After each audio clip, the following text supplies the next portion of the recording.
Good evening, everyone, and welcome back to another Sunday night here at Poe on the Go.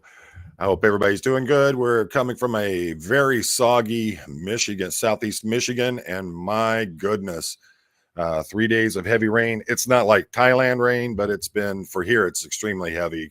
Yard is like a mud pit out here. Hey, I see we've got Boss Mama Goldie's here, Apostate Alex is here, Grand Theft Hoopy. All right, Colonel Brock, and we got some faces I haven't seen before. Free Xenu Project, the Fly family. Thank you, folks, for joining us tonight. We got a pretty interesting topic. Hey, Jay Dice, what's going on?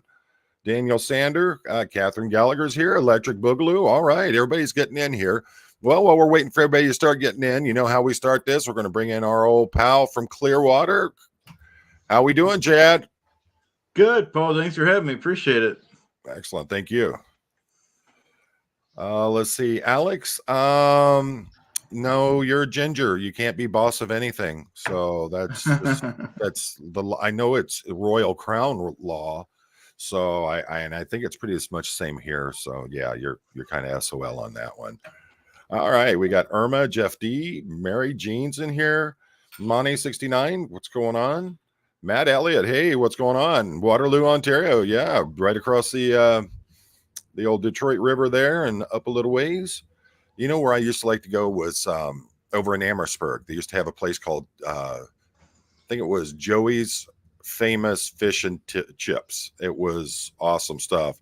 Yeah, Alex, how's that sunburn doing there today? I think you turned into a real ginger after all that sun. Let's see. Southern Mama, my goodness. Thank you all for joining us tonight.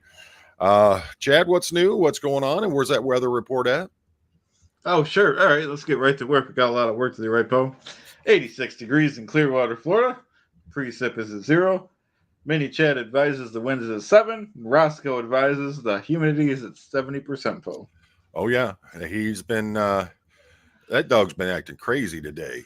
He's going out there. He's barking at the thunder and the lightning, going out and sitting right in the middle of the yard, just looking straight forward out to the street.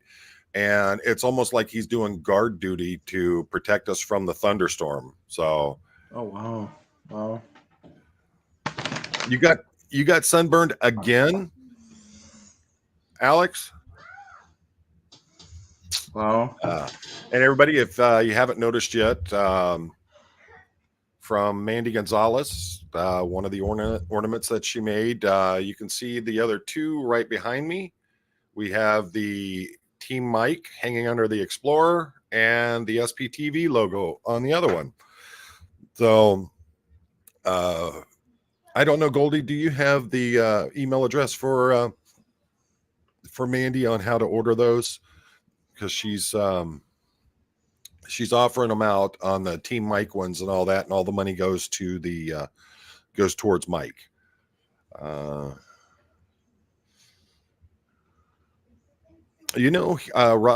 Matt Roscoe, fireworks don't bother him.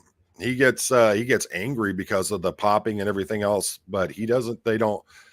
It was funny the other day. It was like the first real storm of the year. So that one, I posted that picture. He literally came in and dug in behind me and put his head up on right in between my neck and shoulder there, and he stayed there for most of the night. He wasn't coming down. Yeah, I'm sure, Catherine. Yeah, Boston usually gets a lot of washing from the rain, from what I remember. It's been years since I've been there. So, the new background. Well, if you remember, I had to cancel a live stream a couple weeks ago, and that was because we had a big storm roll through, power outage, and everything. Well, when it did that, it burned out the controller for my my LED lights that I had lighting up the background back there. So we went on the wonderful Amazon ordering page. For some reason, it shows up blue on here, but it's actually a light purple that I'm using for the background, and it almost works like a black light. It makes stuff glow. Let's see, Southern Mama. Wow, yeah, you got one of those that's afraid of storms. Have you tried those thunder vests? My daughter has a Dotson Shih Tzu combo, which means it's a strange looking dog, cute as can be, but absolutely terrified of thunderstorms. So we got her one of those thunder vests, and that dog sits right through storms nowadays. Not bad at all. Well, hey, Care. Yeah, well, you guys, I don't know what it is about California. You guys are a coastal state and get so little rain down there in the southern part of California. It's crazy. All right, purple's your favorite color. You know, I find it to be the best neutral kind of color for those kinds of backgrounds. Now, as everybody knows, starting Monday, tomorrow, I begin Cop Talk with Chief Poe. That'll be the background for that. But 30 days straight, I'm going to be on every day, and I'm going to be doing a live stream every day for 30 days straight. Going to be just talking about police, reacting to videos, anything that law enforcement would be involved with. I'm going to be putting it out there. So that's going to be a good one. And then Wednesday night at 8:00, the man, the myth, the legend, Clearwater Chad and I return as we go into Car Talk number 3. What do you think we should talk about this time, Chad? Oh, I don't know. Didn't think about it yet. What do you think, Poe? Well, we talk about 4x4s, you know, four-wheel drive trucks, the evolution of them, how they've gone and all that. What I know is I Cool. have a great time doing those car talks. So that's good Yeah, stuff. me too. Free Xenu project. Never heard of a Thundervest for dogs. Yeah, they're a big thing. I'd never heard of them till, well, about 10 years ago when we got it for my daughter's dog. But yeah, once we got that Thundervest, it's a nice thick vest you put on them, and you put it on there nice and tight, and they feel like they're being hugged the whole time. So that's pretty good stuff, and it calms the dog down so much. She'd just sit there and shake and whine the whole time. Let's see here. Mary Hannah Seitz. I welcome. Thank you for joining us. I do not know if they make them for cats, but I don't see why you couldn't take one of the small dog vests and put that on the cat and see how it goes. So we haven't had a cat in years, so it's been a long time since I've even dealt one. And the cat I want now, as I'm trying to get my hands, I want a cheetah. So, okay. Oh, Uncle Radley, the cat vest is the same size David Miscavige wears. I think it might be too big for him. Love Cock Talk. Question: have you had any contact with cops from other countries? My friend's brother from Sydney, Australia, is a cop, and he arranged to go on a ride along when he went to the U.S. Yeah, and that's if the departments allow ride-alongs. Some departments don't. I know, like the department I retired from as chief of police, we did ride-alongs. You had to fill out a waiver form and all that to go on a ride-along. But as for the department that I first retired from, the city of River Rouge, we didn't allow ride-alongs like that. We did have a reserve program, an auxiliary program. If you wanted to volunteer and be part of that, you could go out. The reserves could take you out, for about an hour, just let you see what it's like. So, Daniel, relax. It is going to be about Shelley. We just got a lot of housekeeping we got to do before we get there.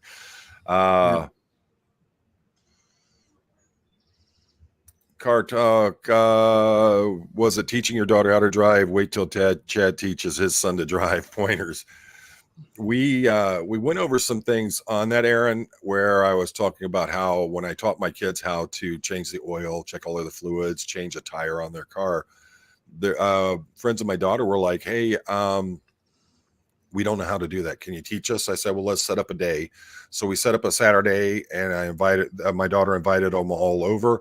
And what was funny is that their fathers showed up with them, and I had to teach them how to do the same exact thing.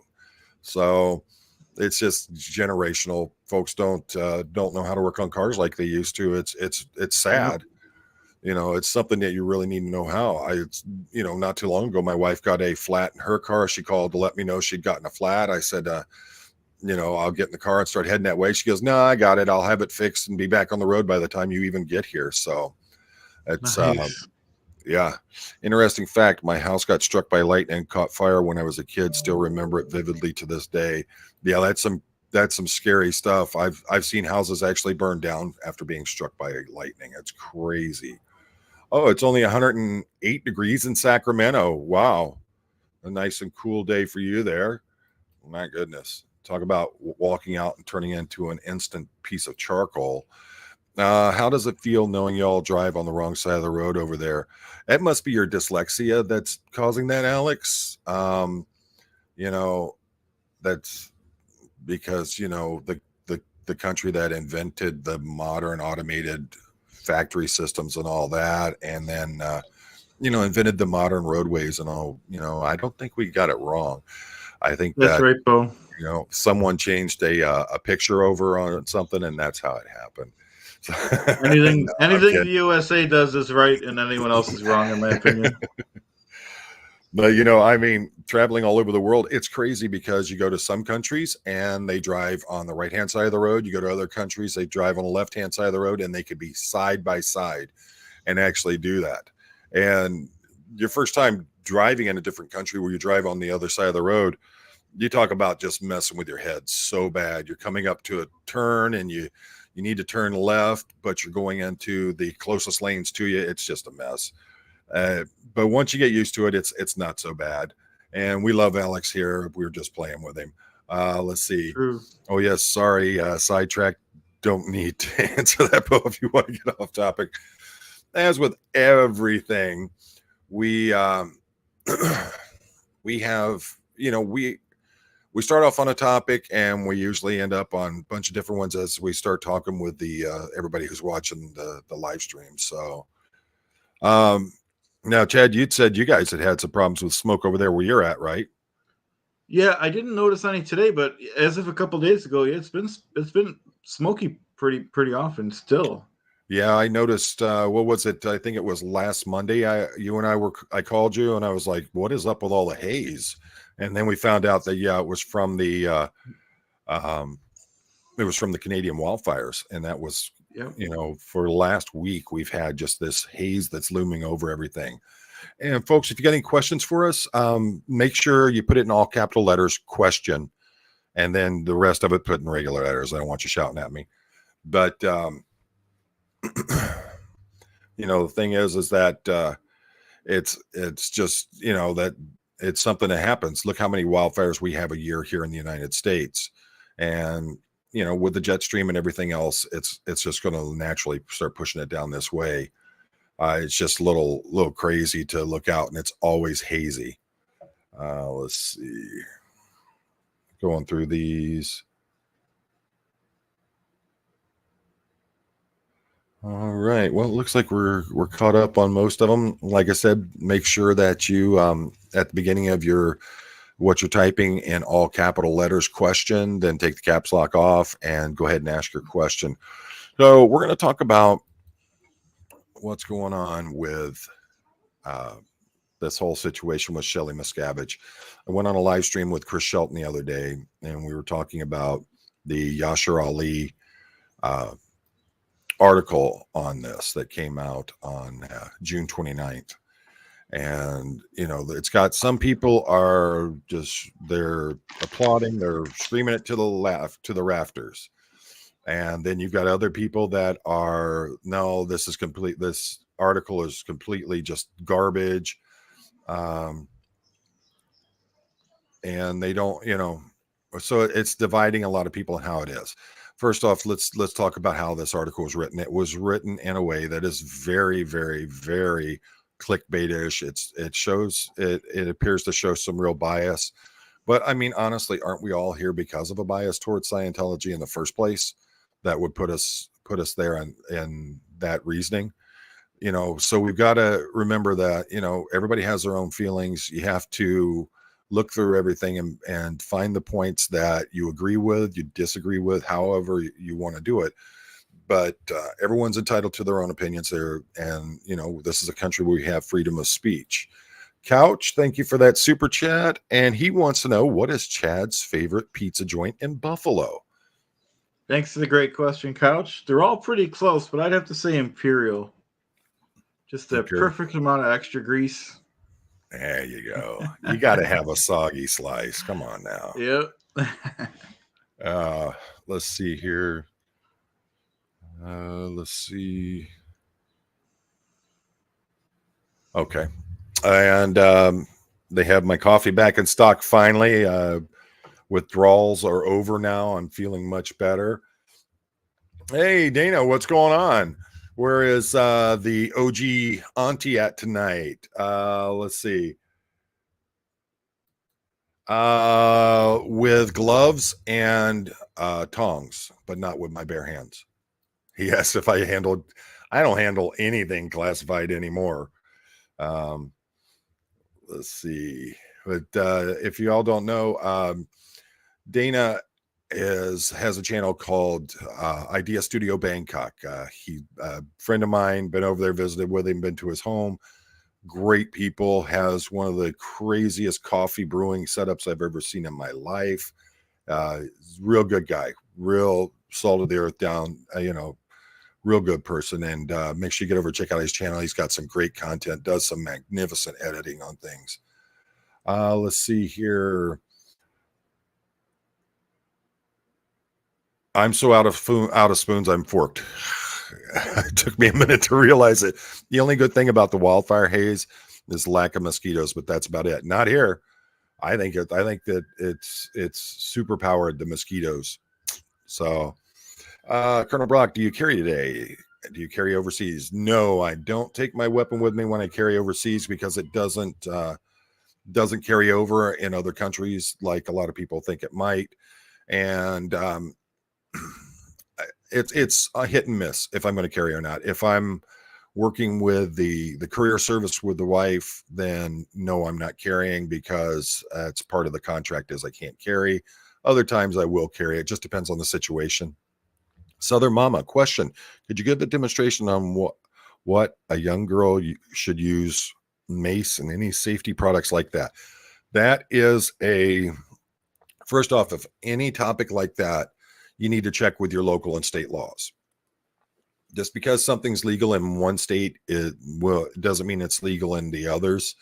Plus, there's a lot of liability, and I don't have insurance for liability for that kind of stuff. So I generally stay away from the self-defense and things like that where you could be injured or others could be injured. But and there's a ton of videos out there that you can watch for those things. Duchess of Chug, welcome to the channel. No, I actually did a video about it. Me and Scientology. I'm like a lot of people. I started out with the whole. When I was a teenager, I saw the Dianetics videos, the volcano videos back in, I believe it was the 80s or the 90s. And, so I ran out, I got a copy of Dianetics, got a couple chapters into it. I'm like, what the? It was nothing like I thought it was going to be. So I just threw it over in a pile of books I'd never read again that would end up being donated somewhere. And then I saw the movie Going Clear. And then, of course, like almost everybody here, watched the Aftermath episodes with Leah and Mike and a lot of the other great people that are out there now. And so I started getting more and more interested in it. And I was watching Aaron Smith Levin's channel. He asked if there was someone with a law enforcement background, either current or retired, that could answer some questions for him. I went on his channel on a live stream, which I think now is like 300,000 views on it. It just blew my mind. But that's how I got into this. I was in the United States military. After coming out of the military, I went straight into law enforcement. I've spent the majority of my life in service, and the majority of that has been in service helping those who aren't able to fend for themselves, defend themselves, that kind of thing. I was, good Lord bless me with a good sized body. I've always been in pretty good shape, and so I've always tried to look out for those less fortunate than me. Let's see. Is Jeffrey Augustine in here? Oh, there we go. Hey, Jeffrey, welcome. Where's that wife of yours at? I love talking to her. My goodness.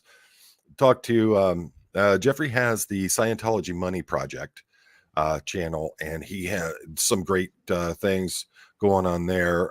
Recently, I was able to get in contact with his wife, Karen Della Carriere, and sorry, Jeff, but I always mess that up.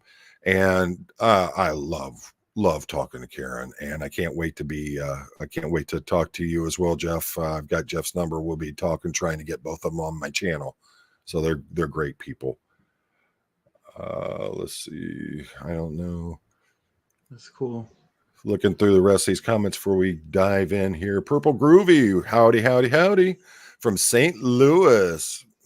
Get some of them ribs, man. Get some of them ribs. Juliana, welcome. Mandy, you see it?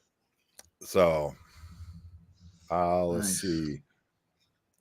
There you go. Thank you, Alex. Yeah, if you like this handsome microphone badge that I've got here, that was made by Mandy. And if you look over my shoulders here, you'll see the Team Mic and the SPTV logos hanging under the guitars back there. All those made by Mandy. And you can, here's one email address, mandybarnett@yahoo.com. I believe there was another that she was using for that. N Theta, welcome to the channel. 96 Hotel. And as far as I know, that doesn't even exist anymore. Satellites and drones have taken that out of service now. Oh. All right, Purple Groovy, what's up, Chatalicious? There we go. And yeah, again, welcome, Debbie M. Thank you for joining us. We really appreciate having you back. Oh, Reverend Mary Miller. Hey, all Goldie Poe, Clearwater Chad. Thank you for jumping in. Yeah, Mandy, I know. It's when we get into live streams, that's why I rely on like Goldie or Alex to put them up there, because I'm going to have to jump back and forth between the live stream and my email and all that stuff. So that's why generally I'll ask them if they can put it up there. It's not a matter of I just don't want to do it. It's just it's going to break up the live stream too much to keep jumping back and forth. But thank you, Alex, for putting that up there. And let's see if we got anybody else in here. So, all right. Very good. So let's start talking about some of the things that are going on that a lot of people. Yeah, I don't talk a lot about my military time. I'm sorry. I know people want to know about things like that, but I just don't talk about it. So I want to talk about a few things that went on, especially with this article, that are things we're not hearing about, and things that are being brought up, and some are actually looking at why wasn't it done even further and things like that. So let me talk to you about how a normal adult missing persons report and case are handled. So as a police officer, oh, thank you, Juliana. As a police officer, I would respond to a call of a missing person. First thing I'm going to find out is, do we have an adult? We have a child. And if it's an adult, normally you're going to wait 48 hours before you do a missing persons report on an adult, because adults just disappear for no reason. They'll take off, they'll go on benders, different things. Give you a good idea. My parents, back when my father was still alive, they were going to see my brother play basketball when he was in college out in Missouri. No, it was Oklahoma. He was playing basketball in, and they were supposed to be coming back the night after the basketball game. 2 days later, no one had heard from them. Now they're several states away. They were both in their 60s at that time, getting ready to hit into their 70s. We were kind of worried maybe something had happened. Maybe they were on the side of the road, couldn't get hold of anyone. Made some calls, and we had them, checking on a few different things, did a missing persons report on them. Come to find out, they had decided they wanted to go over to Branson, Missouri for a couple of days and didn't tell anybody about it. And the response I got was, well, we're adults. Can't we have fun too? And I'm like, yeah, but you got, all of us are expecting you back home, and you didn't come back home. And after 2 days, we got a little bit worried about it. So that's why normally you'll see with an adult missing person, it's going to be about 48 hours before the police will take the initial report on it, unless there is reason to believe that something has happened to that person or they were taken without their permission. So once that happens, we begin running down everything. We're going to go through their social media, go through their, all their contacts on their cell phones, things like that. At some point, you're either going to catch a break on the case, or you're going to end up with a it just goes cold. There's nothing, you can only go so far. We only have so many contacts with these folks. We only have so many ways to get in touch with them. Some people want to be missing for their own reason, and they don't want to be found. They want to be left alone for a while. So these things can take time. Once we do find that we know where the person is, normally what we would do is that we would know they'd be at a home or something like that, someone's home or something like that. We would go there, get their identification, verify their identification as best as we could, which means running it through the state and national law enforcement system. And if everything checks out and everything looks right, then we go ahead and we remove that person from the missing persons files and the computer system. Well, the problem is in the, with the Shelley case, they went further than what we would have done. And most agencies that I know of, they actually took fingerprints. Well, in this case, the fingerprints came back. They just weren't good enough to run to make a match on. But they still had the identification that they were using. And so a lot of people are saying, well, why didn't they run back? Why didn't they get a second set of prints? Well, there's a lot that's going to play into that. Number one is the attorney or Shelley, if that was Shelley to begin with, are they actually just like, look, we met with you, we showed you identification, you got the fingerprints, I'm not doing it anymore. Unless you have real reasoning that you can show of that would force them to have to come back out. What you would have to do is you're going to have to go get a warrant for that person, a warrant to draw fingerprints from that person. And if I'm going to go that far at that point, I'm actually going to ask for DNA sample as well. I'm just going to clear everything at once. But the thing is that with that, they had the identification, and apparently it was good enough. And the appearance of the female that they were talking to looked like it was actually Shelley Miscavige. So that could be a good reason why they didn't go further on it. The problem is that when you get into police reports and the documentation that police use, one of the things that you're required to do is you have to put as much information in as few words as possible. Make it as concise and quick as possible. And a few reasons for that, you're taught from day one in the academy, is that the more information that you put into things that doesn't have to be there is more for detectives to nitpick, attorneys to nitpick apart on you, things like that. So you want to get all that information in as few words as possible without going too deep on it. And that's hard for someone like me who likes to talk. So, there's a lot of reasons that they may not have went back for a second set of prints. They may have been satisfied with the photo identification that they had, and the simple fact that the prints weren't good enough to use. Now, considering the time frame that was there, I don't believe they would have had one of the portable fingerprint machines like they have nowadays. The thing about it is back then they weren't those small little lovely little pieces like you see nowadays that look more like a Star Trek telecom. They were big, bulky things that you took, and so they're probably either using one of those or they're using either the non-ink type print pads where it has some kind of substance on it, and when the body oils react with it, you're able to create a fingerprint on there without putting any ink on the paper. Or they're literally doing the old school style where you press your finger into a ink pad for a rubber stamp or something like that, and that's what you would use to ink up the finger. And there's lots of ways those could be messed up just simply from the amount of pressure that's used on them.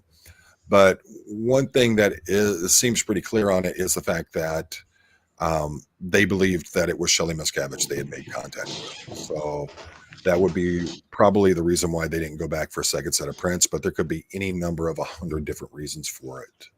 So, Prostate Alex, is there a time limit on how often a missing person per report will be considered again? For example, would it be dismissed if someone made a new missing persons report about Shelley? Actually, a new missing persons report in most cases would just go along as a supplemental to the original report. It wouldn't actually open up a new case. And one of the things about it is after so long, when it comes to a missing persons report, if you're not getting anywhere with it, you can't find anything on the person, you can't get anything going. Normally what's going to happen is that case is going to go into the cold case files and you're not going to be able to, you'll come back to it when you can, or if new information comes out. But for the most part, it stays in that file system, and it's considered an open but cold case. And that's how we did it at my department. So, Chad, what you got going on over there, brother? Oh, on my end over here? No, I'm just saying what you got going on. I see you over there looking and smiling and everything. So I was just wondering what you had going on over there. Oh, I'm just chilling with little Chad here. Oh, okay. How's Chaz doing tonight? Good. I just sent his friend home. They were being a little loud in the other room. It's all right. We can deal with a little loud. Yeah, it's all right. It's just getting dark out anyways. I was nice about it. I remember when I was a kid, street lights come on, your butt better be inside that house. So I know. Yeah, it's getting dark. It's 8:31 here. They're only 8 years old, Oh, okay. Yeah, I didn't. These kids are so big nowadays, you can't hardly tell. I know. All right, let's see. Alex has another one. What if in finding the missing person, they look at the person's record and turns out he's wanted by police? Would they treat them separately or arrest the missing person? And it's all dependent on what kind of, if they have a warrant out for their arrest. It all depends on what kind of warrant it is. If it's a misdemeanor warrant, nothing that you need to really worry about. Then you advise them on it. Hey, go after the pandemonium. Most departments, if it's not a major felony, they're not gonna arrest on it anyway. So we would call to other departments, go, hey, we're out with this person on a traffic stop, shows they have a misdemeanor warrant for this out of your city. Please advise. And that's what we do. Advise them they had a warrant and send them on their way. Let's see. Are missing persons reports treated differently if the person is a minor? Yes. If they are a minor, what's going to happen? It's going to depend on the age of them. If they're a teenager, it starts getting a little more loose on how they how they're treated. Teenagers have a real bad thing about they will just disappear. Let's see. Yeah. Well, welcome, Jeffrey. Welcome. And Joe, you know what, brother? It's always a pleasure just to have you here. So appreciate you here, whether you're a member of the channel or whether you're just a subscriber or just popping in to say howdy. Always appreciate having you here. Free Zeno Project. What about in cases of Shelley when the person writing the report thinks they are being held against their will and describe cult-like situation? Well, you got to remember, anytime that you're taking a report, the one part of that report, one side of it, there's always someone who's very intense, very upset, and there's going to be a lot of hostility. There's going to be a lot of anger. There's going to be a lot of heat. But the fact is that if you meet with the person who's reported as the missing person, they look like they're physically okay. They tell you that they're fine. They don't wish any further contact. There's nothing you can do about it unless the reporting party can actually show you evidence that this person's being mistreated. Now, we all know about the practices and things that go on in there, but if you don't see anything that is clearly visible at the time when you're talking to that person, they, the thing is that what do you go on? You got to remember, at what point are you violating that person's rights because of a report someone else made? And you got to remember, there are a lot of people out there that are abusive parties that they use the missing person reports as a way to try to track down their missing spouse, lover, friend, things like that. So you have to be very careful about those things. And of course, I am not in any way accusing Leah of anything like that, but that's a simple fact of life, folks, is there are a lot of people out there that do bad things, and then they try to use the law as a way to rein the person back in that they are treating so horribly or in a domestic violence situation with. So these things are not uncommon, and there are a lot of times where I have actually refused to talk to the reporting party once we started getting information about what was actually going on in the case, and it wasn't what they had originally described to us. I just don't have, how are things going? We made contact with them. They're doing fine. Where'd you see them at? Well, why didn't you tell me that person has a PPO against you for stalking? That's when we're going to start having some trouble. I actually have arrested people for stalking and intimidation that tried using the missing person reports. In Theta, my children were missing for 72 hours before I was able to file a missing persons report. I am in Louisiana, but I thought it would be at least 48 hours. I don't understand why they made you wait at all. Here in Michigan, if it's a juvenile, that case goes in right away. You begin investigating it immediately. And when it comes to a missing child, time is of the essence. But I've also done missing children's reports and gone and searched the house with the parents and found a child asleep under their bed, asleep in a closet, things like that. They'll be playing and they'll get into a closet and fall asleep.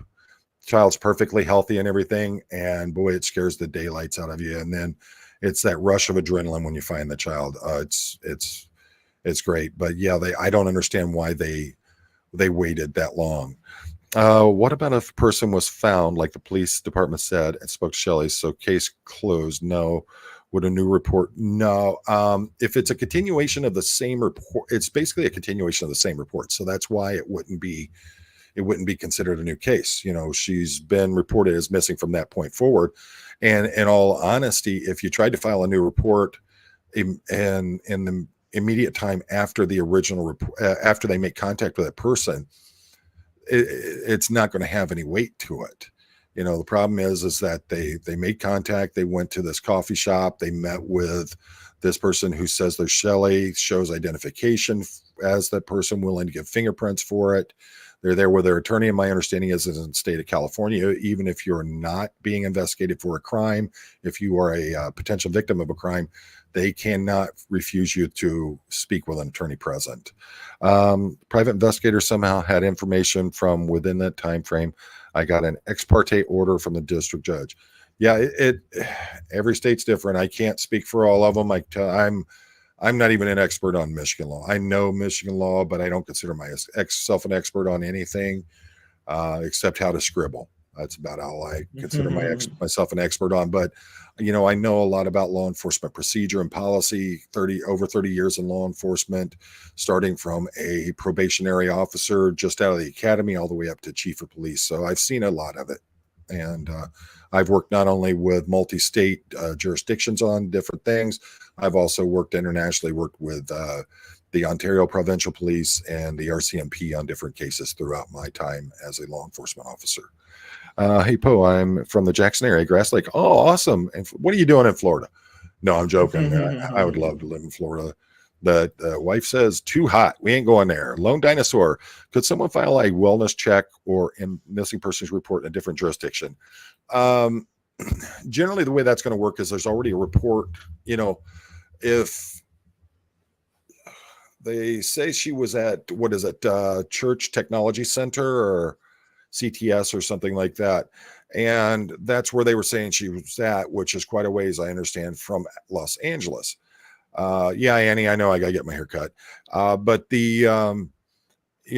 so it works out the same way. You file a missing persons report from the place last contact was made with that person, and they could be believed to be in a different area. So what happens is it's just like with identity theft, things like that. Your local jurisdiction takes the report, then they forward it on to the agency that would be the ones handling the jurisdiction on it.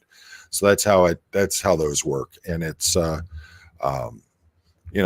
private investigators, as police officers, we're limited on a lot of things. We have to get warrants for different pieces of information, different networks to go through to check out things on missing persons. But the private investigators don't always work through the actual, legal ways. Plus they also have ways of backdooring by paying for certain subscriptions to certain websites, things like that. Whereas law enforcement, we can't do that. So private investigators oftentimes are able to get more information. Plus people are more willing to talk to them because they're just your average Joe on the street. Whereas a lot of people shut their mouths as soon as police are involved. So that's the problem with it. I recently that there's a company that makes you disappear cleanly. Would they have to cooperate with authorities? It all depends on where they're out of. That's why a lot of, you see with like the Bitcoin stuff and things like that, they're doing a lot of stuff out of the Caribbean islands and the Dominican Republic, Haiti, places like that, where the laws aren't the same and they're able to hide the information. Email me with that company's information. I'd like to find out about that. That's pretty interesting stuff, how you can actually make someone disappear clean without a trace. Joel McCoy, I spent 30 years working for a newspaper. I knew my cops in the 80s and 90s. I have been disappointed in the cops I have met in recent years. not as detail oriented, more training maybe. The funny thing is that those old time cops in the 80s and 90s, you got to remember that's when I came out was it was in the early 90s. Our academy time was actually shorter than it is now. Now most of your law enforcement officers have to do at least an associate's degree in criminal justice. Back then, you didn't have to have any college degree at all. Your department hired you. They sent you through the police academy. Some departments would hire you, put a badge on you, swear you in, put you out on the street with a training officer. And then when the academy came open, then they would send you to the police academy. Of course, there's been different training that has been put into place that is mandatory now that officers have to go through before they can go out on the street or before they can be sworn in most states. But the fact is, I mean, even with sheriff's department, a sheriff can hire you in as a sheriff's deputy and swear you in a lot of states. And that alone gives you the ability to go out and enforce the law as a deputy sheriff, as a law enforcement officer, simply under being sworn on under the sheriff's jurisdiction on that. So it's not a matter of whether there's enough training or not. I think the big problem is that it's just generational how things are. You had from the end of World War II into the 70s, where a lot of departments would hire only former military. The city of Los Angeles built the LAPD to becoming what it was by hiring only former Marines, combat-proven Marines. And they came up with this very strong paramilitary type of organization that's respected worldwide. Now, they're losing a lot of respect in how they're dealing with things nowadays. But, back then they were very, very, very hardcore. They were a strong, very military style police department. And so that's what a lot of them built off of is a lot of departments run off of a paramilitary organization. You have a rank and file structure where you have a command officer who is your chief or your director or whatever they want to call it, commissioner. And it's different in every region of the country. If you're in the New England area, there's a lot of commissioners, things like that, but you also still have chiefs of police. In the Midwest, it's primarily chiefs of police, and down south, you'll see it the same way. And then, in other parts, they'll use commissioners, they'll use commanders, they'll use different things. I mean, you go down into Louisiana, they have parishes. They're called parishes and not counties. And both in Louisiana and Texas, they have constables that are actually what would be a sheriff anywhere else in the country. So there's a lot of differences in there, and there's a lot of differences in how training goes. I agree on the fact there needs to be a lot more training for these officers.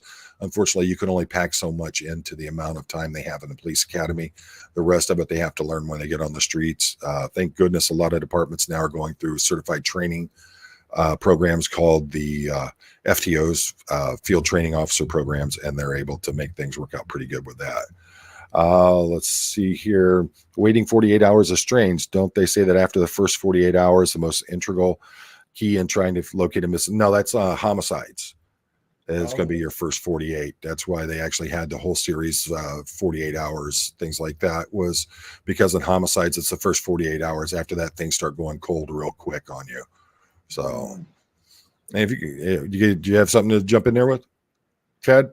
No, I thought he was right until you said that. That was a good question. Yeah, but that's on homicides or major felony crimes. On missing persons, like I said, a lot of times you'll have adults just, I ran to Vegas for the weekend. I didn't know everybody was going to freak out because I wasn't home. You got my parents. I can't believe that you had the state police over in Wisconsin stop us on our way home and they're checking on us. Well, get over it. We were worried about you. Thanks for calling, letting us know what you're doing. So, Free Xeno Project, what did you think of why they told Leah we can't tell you it's classified? That doesn't sound like a law enforcement response. I've made that statement a few times. Joe, I don't know where I thought Goldie was in here, but she may have already slipped out. Goldie does a ton of different channels that she works with. So, she'll pop in, pop out. We got Apostate Alex is filling in for Goldie when she's not here, and we're in good hands with the Apostate Alex. I have never heard the statement classified in my years in law enforcement. as it pertains to cases or anything like that. We use redacted, or I can't speak about it. It's an ongoing investigation, but I've never heard classified before. And I would like to know what their actual premise is on using the statement classified, because you're talking about a missing persons report, and it's, I mean, other than the person's pertinent personal info, unless that was provided by Leah, the rest of it would be, why can't you say anything about it at all? Hiding behind it's classified. I'd like to know what authority they have. I'd go to the California Bureau of Investigations, California Attorney General, and start screaming in their ear till they turn around and tell LAPD, give us the case. Let's see what's going on, because state overrides city. Let's see. Michelle Carpenter. Just got here. Have y'all talked about Yashir's Ali's update on his Shelley article? There's a new old pick included. I haven't seen it yet. I mean, honestly, if that when it comes to doing this stuff, Chad can tell you too, we are running from day to day to day. I'm getting 20, 30 emails a day. I'm talking with other content creators, things like that. So we don't get as huge amount of time as we'd like to. I had the Yashir Ali original investigative report that he did on his article, and I went through that from top to bottom. I would like to thank Chris Shelton for getting that out to me. That helped me out quite a bit. I didn't know where to find it. He already had a copy of it and sent over the link to me. And I was able to go through that with a fine-tooth comb and take a look at a lot of things. And that's the basis of a lot of what we were talking about on his channel the other day. Let's see. But what if she generally goes missing again just because it was considered solved years ago, previous case? Well, that's the thing is that here's where the problem is. You have, and I've talked about this before, you have Leah, you have Claire, who were, they may have had contact with her on somewhat of a regular basis, but once they were, out of Scientology when this report was made, how long had it been since they actually had contact with her? Whereas you have people that are there that are working in the CTS or whatever it's called, and they're saying, yeah, I saw her just the other day. She's doing just fine. I saw her riding her bike. I saw her this morning. Yeah, we had lunch together, or coffee or tea. So then you have to balance things against each other. I've got these folks that are saying that I see her every day. I'm there with her. We have lunch. We do this, we do that. We work together, as compared to people who haven't seen her in years. So those people are saying she's missing because I haven't seen her in years. And then you weigh in the fact that once people become SPs, that they're not, folks within Scientology aren't supposed to be able to have contact with them. So there's a lot that plays into that. But yeah, if someone came in today and said, I saw her 2 weeks ago and no one's seen or heard from her since then, I'm really worried. What's going on? That would be a new case. But anything that bases off of that original would just be considered a carryover in it. You got to remember, if you saw her 2 months, a year ago, had been having contact with her every day, and then suddenly she disappears, you don't see her again, that would be a completely different case altogether. But anything that would be an extension as to the case that originally was started by Leah Remini, that would all fall under the same thing. So let's see. Can you compare and contrast the way detectives do their job, say from the 50s to today? Seems as there are a lot more citizens to present proof, but I know TV can make things off. This is where technology is great and is evil at the same time. I've had people come in and bring in video to prove their stand on something, and then others bring in unedited video that the original person's video the original person had cut out of the video, which completely changes the narrative of it. Literally, we had someone come into the station, wanted to file a report against an officer they said that the officer was rude and belligerent and treated them wrong. And they showed a video where the officer says, let's just stop, just shut up. I don't want to hear it anymore. That looks very bad. The officer needs to be reprimanded at that point. Well, then when we went to the body cam video of the entire incident and watched what happened and how these people were literally walking up, putting their hands on the officer, screaming at him, threatening him, and literally his response, instead of just locking everybody up, is just shut up let me get this done. Suddenly, it's not the kind of incident that you think it was. Detectives in the 50s, they had to rely a lot on criminal CIs, their informants.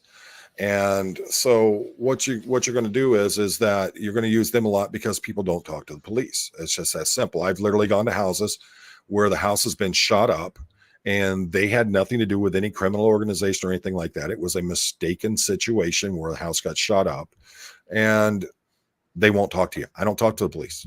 I don't care. No, won't talk to the police. So that's why you have your confidential informant CIs.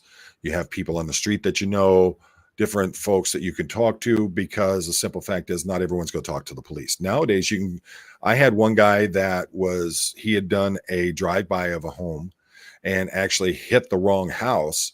This person, and I want to praise their intelligence level, actually went on Facebook with a photograph of them going like this, holding their guns out like that, going, yeah, just hit up this person's house, those kind of things. So people literally get on social media for that credit, and next thing you know, they're outing themselves for committing crimes. It's crazy. So it's a good thing we got jails for people like that, right, Bo? Yeah, it's crazy. Well, I've been in Facebook jail before myself. So let's see. In Theta, apparently this is part of my fair game, but there's absolutely no proof of that. And I'm not saying I was fair game. Yeah, I mean, the fact is, unless you get Janice go ahead. Sorry, Janice is in the chat. Janice Gilden Grady. Let me get down there. Yep. Sorry to interrupt everyone. Oh, that's all right. Welcome, Janice. Without a doubt, one of my favorite interviews I've done is with Janice. Thank you so much for being here. We all love you. You bring in such a different viewpoint than we see. You come from the original days when they were, just putting the ships together. They were cleaning them up, getting them useful and everything. And that's the thing is that your point of view is so fresh and different than what we're used to. So thank you, Janice, for all that you do. We really appreciate you and Mark. You guys are awesome. I agree. Let's see, Terry Ray, regarding the People magazine article, I'm not so much concerned about that it's clickbait and rehashing old stories. It's a PR spin magazine and someone is keeping Shelley's name out there big. You got to remember that's something that they can sell. They can make money off of. So of course they're going to do things like that. And so I mean, like my wife has subscription to Star magazine. I can't stand looking at that stuff.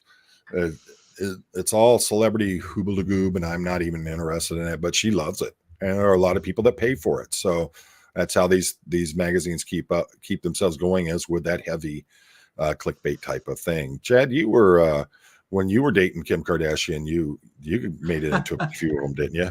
So I don't know about that, Bo. Hey, Kizzy, thank you for joining us. Susie Q. Let's see. Colonel Brock, Baltimore shooting this weekend, early Sunday morning. Unfortunately, I just heard about it. I haven't had a chance to go into it. I wanted to look at it for possibly one of the episodes of Cop Talk that I'm going to be doing.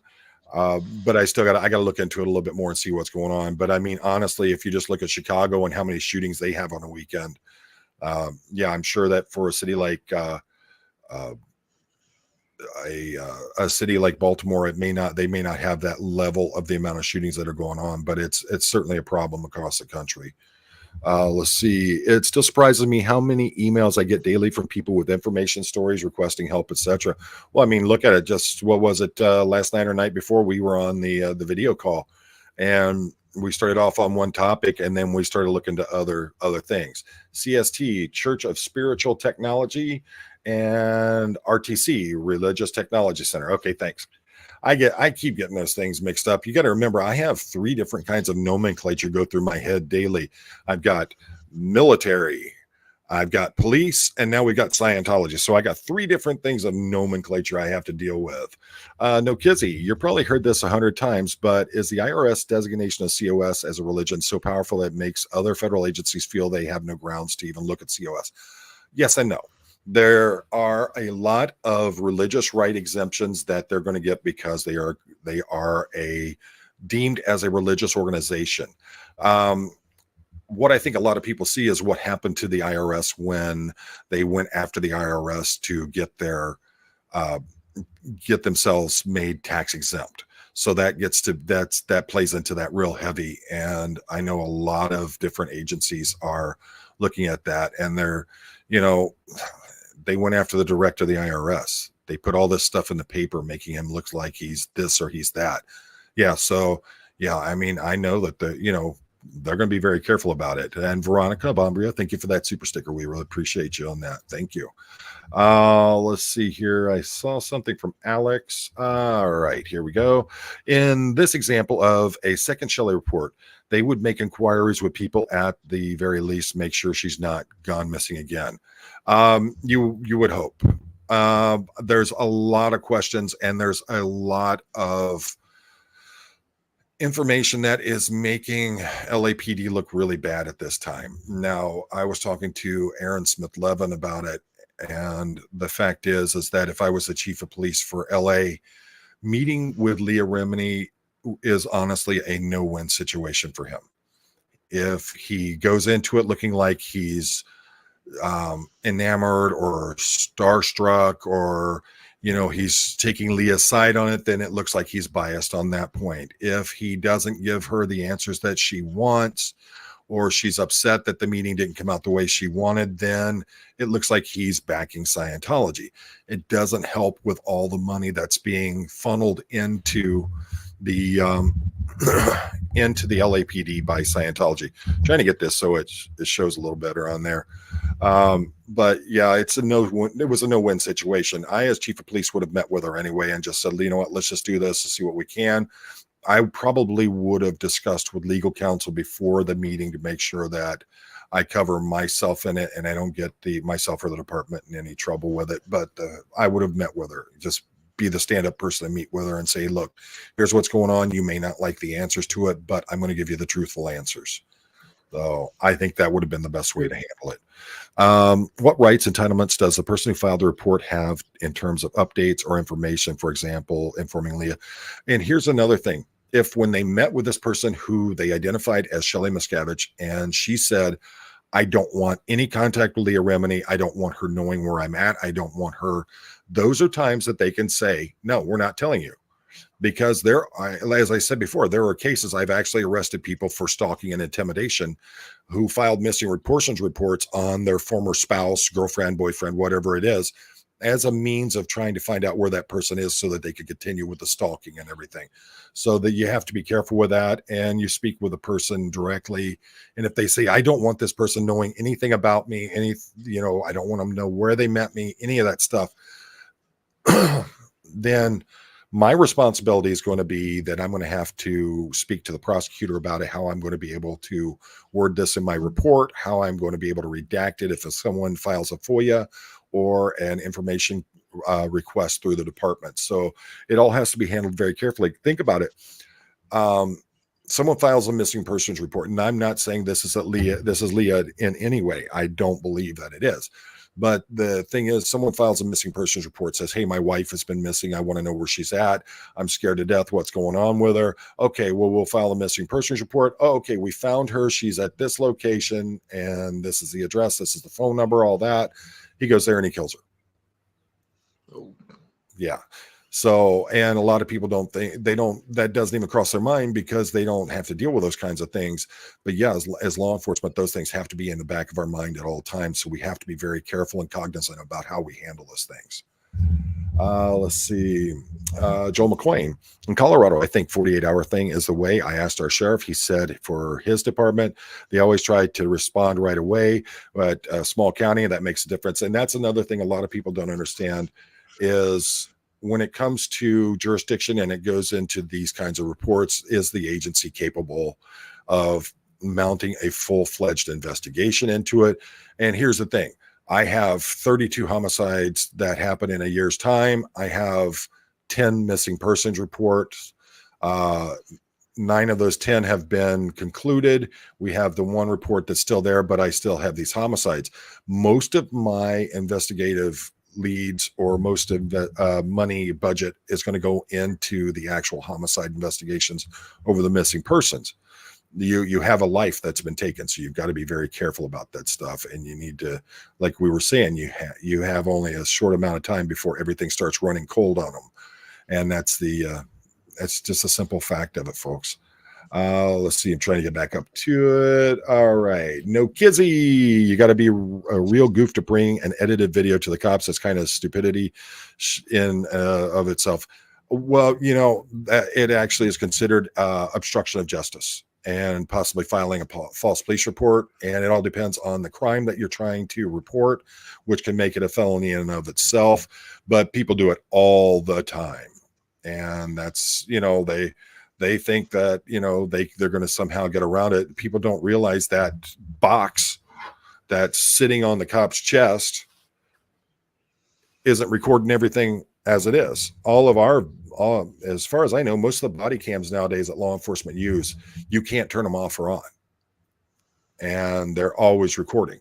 So then things, that's how things are going nowadays. In the patrol cars, literally we had it almost looked like one of those 5G cones that you see coming off of buildings now. Every time a patrol car passed by the police department, it instantly uploaded the information from the in-car recording system. It's all digital nowadays. Automatically loaded that directly into the department's computer system, and it locked it in there and couldn't be changed. So if folks think, I'm gonna bring in this edited video, it all comes out in the long run. And if you're in the right, you're going to prove it. Can Shelley go to, say, a hospital with a fake name, HIPAA, doctor, patient privileges, etc.? I would say yes. It's not uncommon. People who are criminals do that. They'll go to hospitals with fake names, things like that. And or even people who don't have insurance. I've heard of people who, one of the big things now is you have people that are showing up at hospitals. They don't have any identification on them. They don't have any paperwork, and they're what's going on is they give a false name, they give false information so that they can get medical treatment. And I mean, I don't blame them. With the cost of things going on today, I just saw a report. An attorney who does a YouTube channel was talking about a hospital. A woman went in. They said, "Yeah, your insurance is good with us. It looks like your out of pocket's going to be $1,300 on this."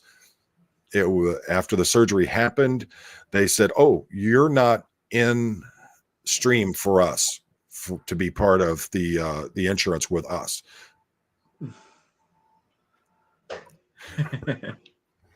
Somebody said wrong mug, so I had to get the Xenu mug out. There you go. But they then hit her with a medical bill for $300,000. And she was actually willing to work with them and try to do what she could to get things taken care of. And the hospital says, "No, we want the full $300,000. It's your responsibility. You signed the paperwork saying that you would do it." And they went to court. The hospital tried suing her. It went all the way up to the state Supreme Court. The state Supreme Court says, "No, you can't do that. You told her she was good to go. It's going to be $1,300 out of pocket. You're not going to charge this person $300,000. It's your fault that this bill comes in at that." And also, hospitals had a get out of jail free card for a long time, whereas they cannot predict what costing is going to be. Well, every other part of life can give you estimates on what things are going to be. Here in Michigan, we have the law that if you go to a mechanic and say, "My car's acting up, I need an estimate on it," they are required by law to give you an estimate on how much it would cost. Now, it's one thing for them to go, "I got up under there. What we originally thought it was is not the same thing. It's going to cost X amount of dollars," but they cannot go ahead and do the work without your permission if it's over a substantial amount from what they originally quoted you. So here it is. And in often cases, they can't even do the work until you give them the okay in the first place. So hospitals have been exempt from anything like that. You go into the hospital and say, "Hey, I got an ingrown toenail." Wake up the next day and they've taken your leg at the knee said, oh, well, we didn't realize you had diabetes, so we had to take your leg. And by the way, that $2,000 surgery is now $2.5 million. Well, the Supreme Court of Colorado said, you can't do that. You're not doing that. And if you say that there's no way that you can start giving estimates on everything, well, the hospitals don't have that green light like they used to. And hopefully we're going to see other states falling in line with that. But yeah, HIPAA and all that, doctor-patient privilege, those all fall into play. And even if she went there under her real name, they could be held to HIPAA laws and confidentiality. So did you see the video Aaron did a while ago where his home kept a bunch of armed? Yeah. Aaron and I had actually talked about it because immediately upon hearing, he texted me in, and basically it was like, I think I just got swatted. And then as we talked about it, he watched the video and everything, and he realized that they were looking for a neighbor of his and not him. And it's not unusual for them to not tell you while on scene what's going on. They'll wait till after it's over with, and they'll be like, look, this is what's going on. But their primary focus is if I show up and my gun's out and I'm trying to work a scene, the last thing I'm going to do is stop and hold a press conference with all the neighbors and have to explain to each and every one of them. And 9 times out of 10, you have to explain it to them individually, separately. And you just don't have time for that. You have to get the situation under control, get it safe. My biggest concern is get yourself in the house, get out of the way, get down, let us take care of this. Once it's over with, then I'll be more than happy to come talk to you about it. But yeah, it's not unusual. Plus Aaron wasn't at home. You saw him get on his little e-scooter and take off just moments before the police came walking through. And that was really interesting. Let's see. I would always cooperate if I could to solve a crime. And I have, in fact, my next door neighbor was a murderer in 04. Oh, that's nice to have for a neighbor. Wow. And there are people that, that was one of the things I was very fortunate with, was having such a good rapport with the people in the city where I worked. There were people, they wouldn't talk to me on record, but they pulled me to the side and go, hey, Poe, come over here. Let's talk for a minute. Hey, that person over there that you were talking to, they got a gun in the back of their pants, man. Oh, thanks. And, I'd go and I'd talk to somebody else and make a look at a few different things are going on. And then I'd work my way around behind the person. And then, next thing I know, they'd be on the ground and we'd be checking them for a weapon. And, thankfully, a lot of people were honest with me and we were able to avoid hairy situations because of that. Question, Uncle Radley. Now that the Where is Shelley story has gone mainstream, People Magazine, Kimmel, isn't it in the public interest of the LAPD to find answers? Well, here's the thing, and this is where you have to weigh it in. I, as a chief of police, don't care about public sentiment on how a case is going. My focus is bringing justice to the victim. And society can scream and yell all it wants to, but if it means that society wanting to be kept updated on what's going on as compared to bringing justice for the victim in that case, then society is going to take the back seat. After it's over with, talk about it. Let's do what we can. But for the most part, my focus is going to be making sure that the law is served and that justice is served for that victim. Apostate Alex. Whoa, Poe, you certainly have the attention of the KSPTV crew. Hey, I know we have royalty in here. Janice, Gillen, Grady. Absolutely. And Jeffrey Augustine. Come on now. We got some royalty in here. Juliana Bittencourt. I guess it's something liaison officer too, but Scientology acronyms are so weird that it might be something completely different. Yeah, that's the thing. That's why, I get tripped up. I get tongue-tied because hey, Chaz, cut it down, man. No, I'm joking. I know. He's getting his ice cream now. I'll make him say hi after. Yeah, he better. Oh, he's getting his ice cream, but when I was sitting here eating mine before the live stream, he was too good. I know, right? So, Joel, I agree 100%. I think that Danny Masterson has brought a whole new level to the amount of public scrutiny that's going into Scientology. And that's an excellent point there. Yeah. Okay. That's thank you, JL Disme. Folks, here's something. I'm glad to see everybody is jumping in the live stream chat and everything like that. If you could go down into the comment section, also leave something there that helps with the algorithms and gets it out there. So Apostate Alex, and don't forget laser cutting does. Hey, what's up, man? You got enough ice cream, Jim? 4 Let's see. freezies? Let's see it. Pull them up. Pull them up. Here, we're going to Can do. you see what?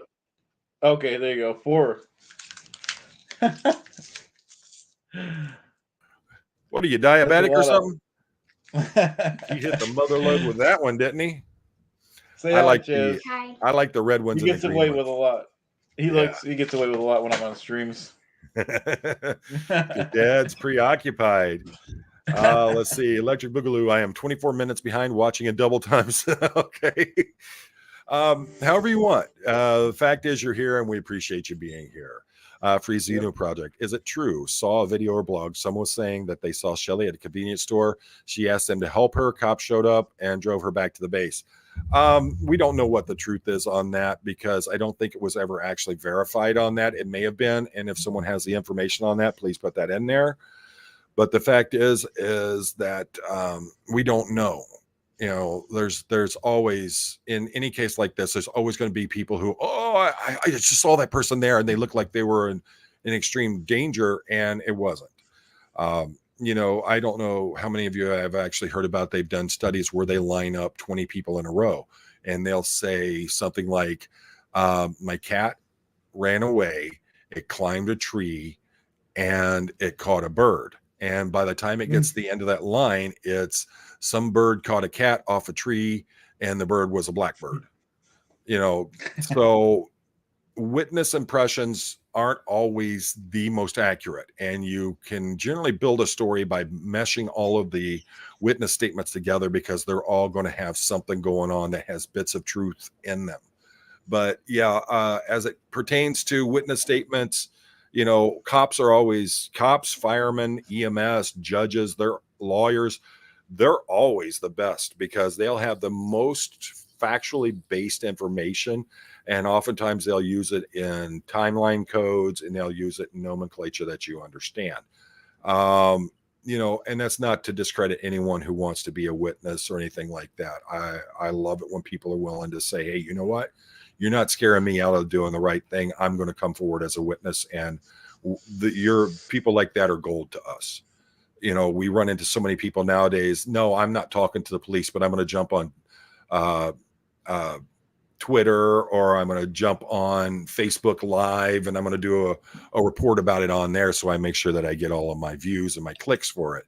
But I'm not going to tell the police, because what's justice compared to my social media standing? So, yeah, it's a hard day and age to be part of it. Let's see here. How would you implement a training program for cops on how to handle Scientology related incidents like they used to have in Clearwater?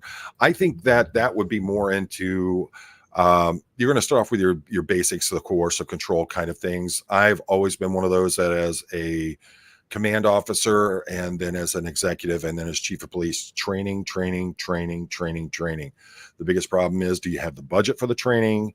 You know, there's a lot goes into that. You know, folks are having to come in on their days off. They're getting paid overtime. How's this impacting my budget? How much does it cost to get the training done? It's just, you know, it's so much more than just training. But I believe in, I would like to see something along the lines of the coercive control type training being implemented into things. But you got to remember that as a police officer, people expect you to be a psychiatrist, a social worker, a family counselor, a child welfare advocate, all these different things that you aren't actually trained for, but you're expected to be an expert on. And it doesn't always work out like that. You just try to do this best that you can, stay within the laws, and try to make sure that you keep your integrity and your honor intact, and that you're serving justice the best way possible. Matt Elliott also was denied religious status by the Supreme Court before the IRS overruled him. Mind you, with how the court is today, they probably reverse themselves again. Who knows I don't even try to keep up with things that are going on there. There are different things that were clearly constitutionally based that the Supreme Court overruled in favor of popularity.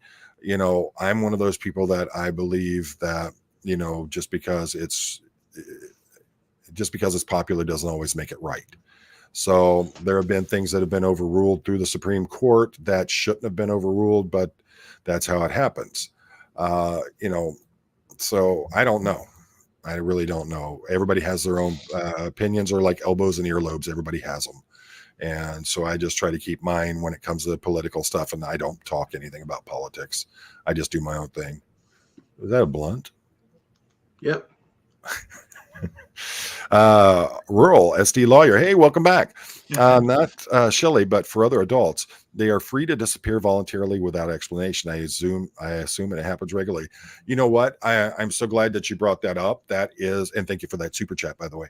That is a great point. One of the big things, one of the big points that a lot of people don't realize is that under our constitutional rights in this country, if I want to pick up and leave tomorrow, I can do it, and no one could tell me I can't.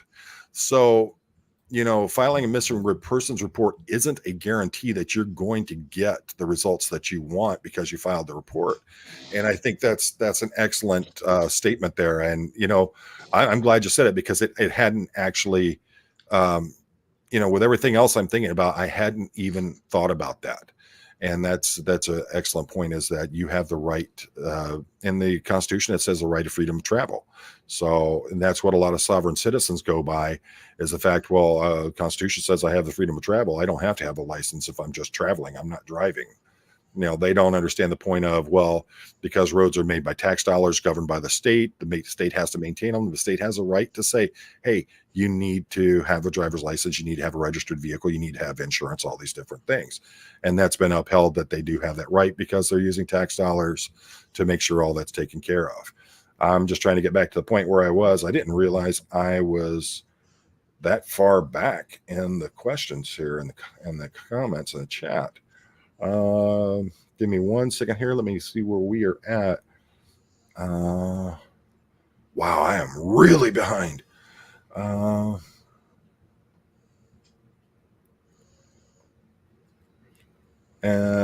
yeah. Man, Eloise, thank you for got a new member. What's that? You got a new member, Paul. Oh, do we? Excellent. Danny Crook, thank you for joining us, Danny. We appreciate it. Welcome to the family. Attorney General. Yes. That was something that has gotten me from, the thing that I don't understand is why this hasn't been taken to the Attorney General for the state of California. If you feel that Los Angeles Police Department isn't doing their job or aren't doing it properly, then the fact is that go above their heads, go to the next agency above them and make them hold their feet to the fire and make them accountable. Would it work to request cult training for our local law enforcement? How much cult training is still around post Waco? Honestly, I can tell you that even immediately after the Waco, I didn't see training for cults and for coercive control kind of situations. The fact is that we work with it so rarely that you could go to that training and then 10 years later, you end up dealing with that situation. And the fact is that doesn't do you a whole lot of good. You've got to, unless you're keeping on top of stuff. That's why with police departments, we get out there and we're training with our firearms all the time, because it's called muscle memory. So that when you're actually in a situation where you have to use it, you just follow through with the way you've been trained, and that's what gets you through things. So with a lot of things, we'll go through training and never use that training once in our career. So, even if you have officers who've been through coercive control, that's what's going on. Let's see, in Theta, what all jurisdictions did you work in and what districts, states? Well, Michigan is where I spent the majority of my law enforcement career, but I have worked in cooperation with other state agencies, other departments outside the state, whether they be city or county. And I've also gone over into Canada with OPP and RCMP on cases. Let's see. Whenever I've done a wellness check, and this is from TIF 45, whenever I've done a wellness check, they ask if I want a call back every time I've gotten a call back. Is that required? It's all going to go to your department's rules and regulations, your policy and procedure. If I'm thinking right, you were the one who was doing the welfare check on someone, hopefully as a law enforcement officer or along those lines. And what you're gonna, with us, it wasn't a requirement. You went there, you got the information on the person. If they were healthy, everything looked all right, then there was no requirement for a callback or anything like that. As for the reporting party, the most that we would do, unless unless the person who was considered the missing person was sitting there saying, yes, I want this person to know what's going on with me, you could tell them the information. Most of the time we would just tell them, yes, we located them, and that's all I can tell you is that they appear to be healthy and everything appears to check out okay. So, Matt Elliott, question: I got today's body cams. I guess today's body cams wouldn't be good for the meow. Yeah, that was good. I'm glad to see you like that, Chad. That by the way is one of my favorite movies of all time. Yeah, I know it's a parody about police and all that, but funny's funny. Come on. Kathy O'Toole, and welcome. Thank you for joining us. I watch a civil law attorney's YouTube channel, and many police officers turn off their body cams to cover their butts. That's your opinion. All right. But you got to remember, when you're a police officer, you'll go in an 8-hour shift. You'll spend 7 hours and 50 minutes basically just driving around. So it may not be a matter of they're covering their butts. And I love it. It always distresses me when people just jump to the assumption that police are doing it to cover their butts. When we first got the cameras, you had to activate them when you wanted them to record. Well, you jump out in a hot situation and you forget to turn the camera on because, well, you're trying to get your gun, you're getting all your equipment out of the car and things like that. It wasn't a matter of you covering your butt. Does it happen? Oh, I'm sure it does. That's why cameras nowadays don't allow you to turn them on or off.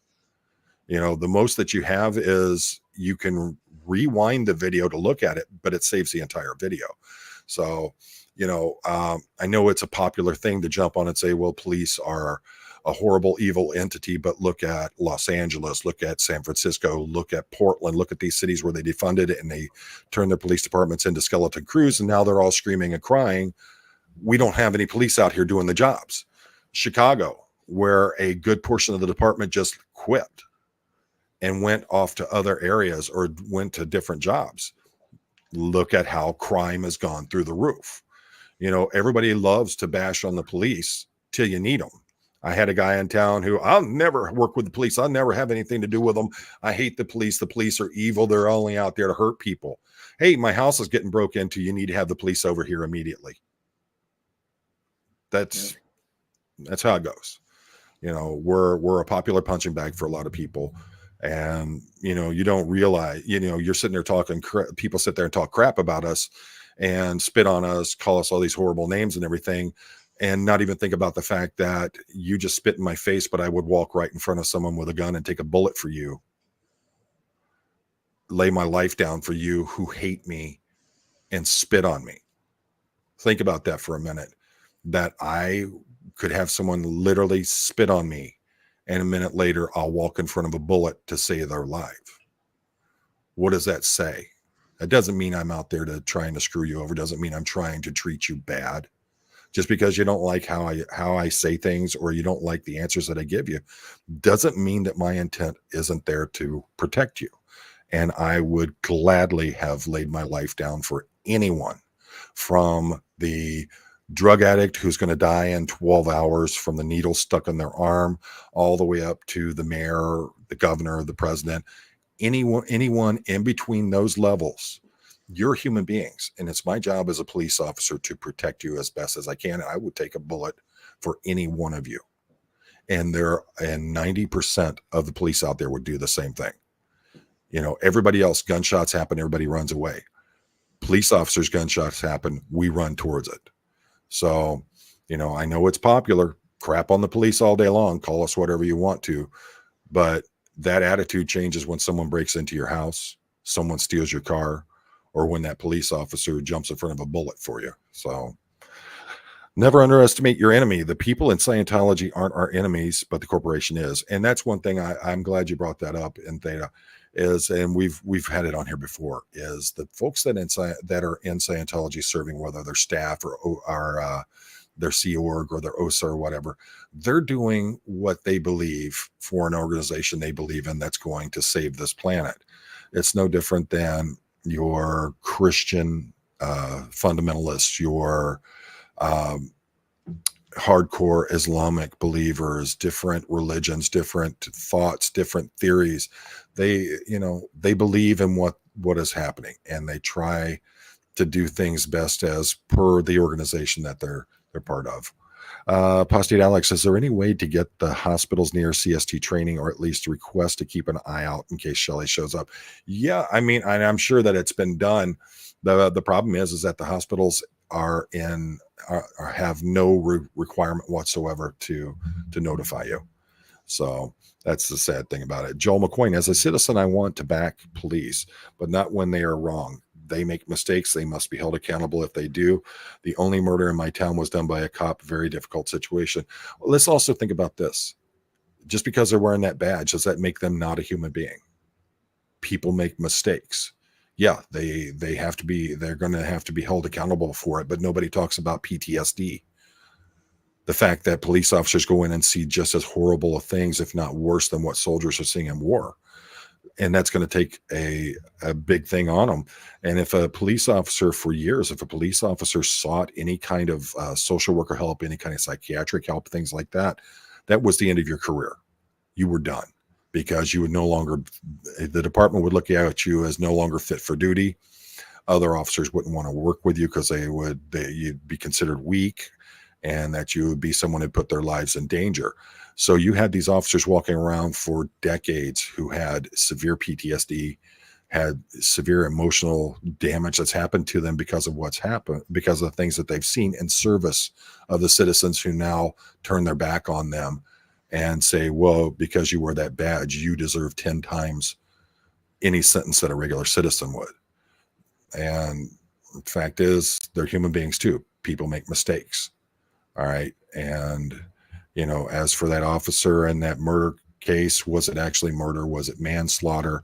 Because when it comes to law enforcement officers and situations where someone dies, it automatically goes up a notch on the scale. No one takes into account that police officers are human beings too.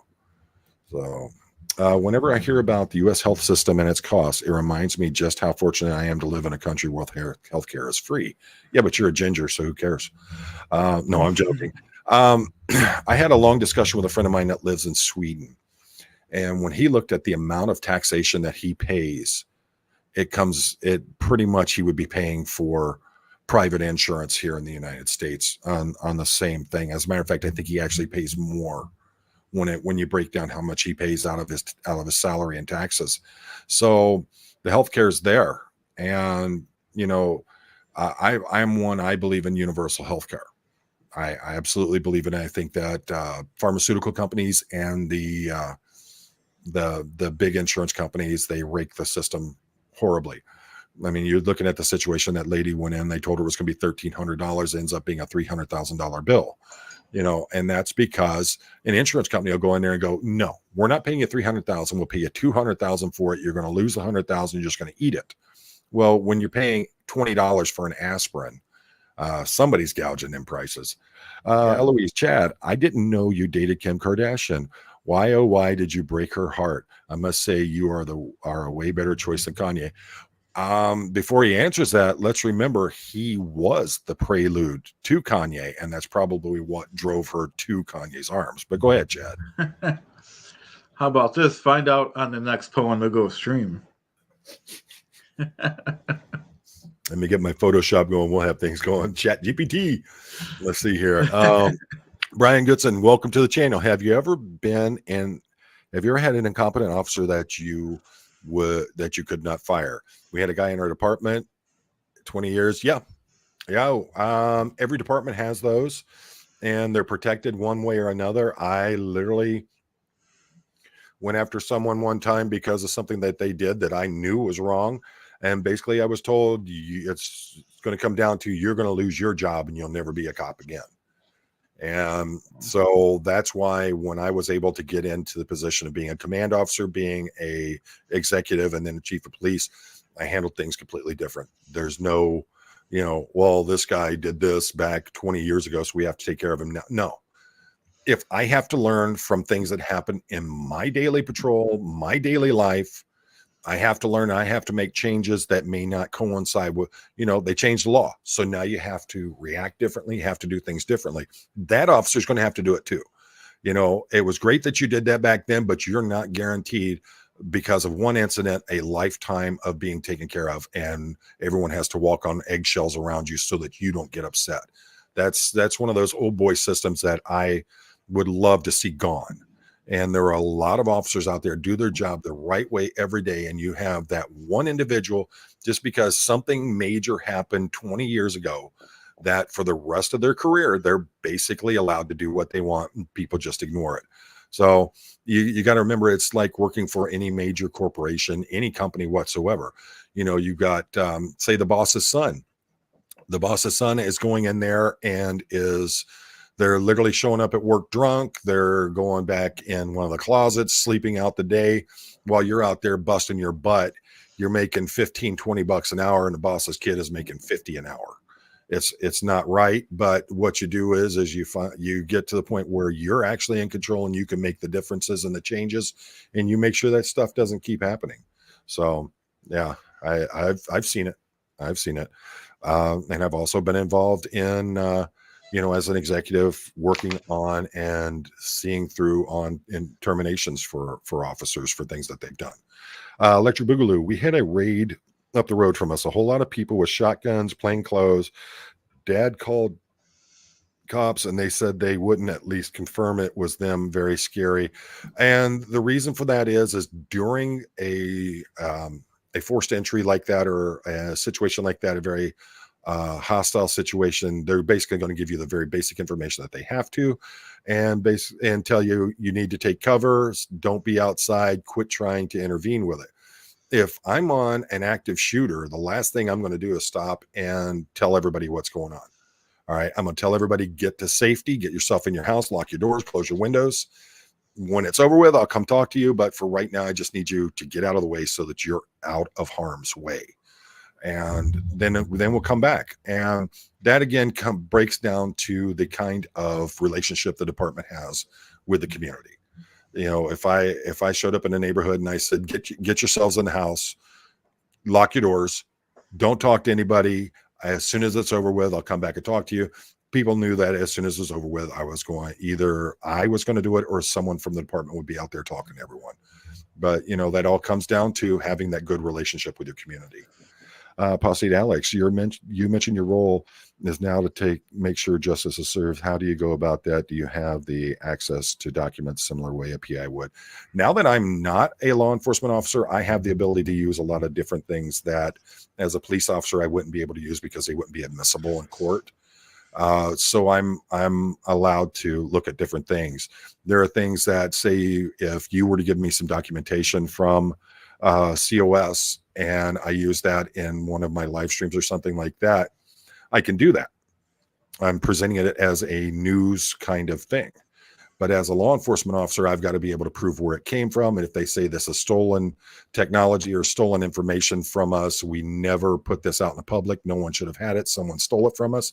That becomes part of what they call here in the United States as fruit of the poisonous tree, where using an illegally obtained document or evidence, it can actually get a case thrown out. So yeah, there's a lot more that I can do that I don't have, that I was handcuffed and couldn't use when I was a actual law enforcement officer. In Theta, since Scientology cannot engage in direct warfare, which Hubbard bulletins can justify easily, they use information and weaponize it.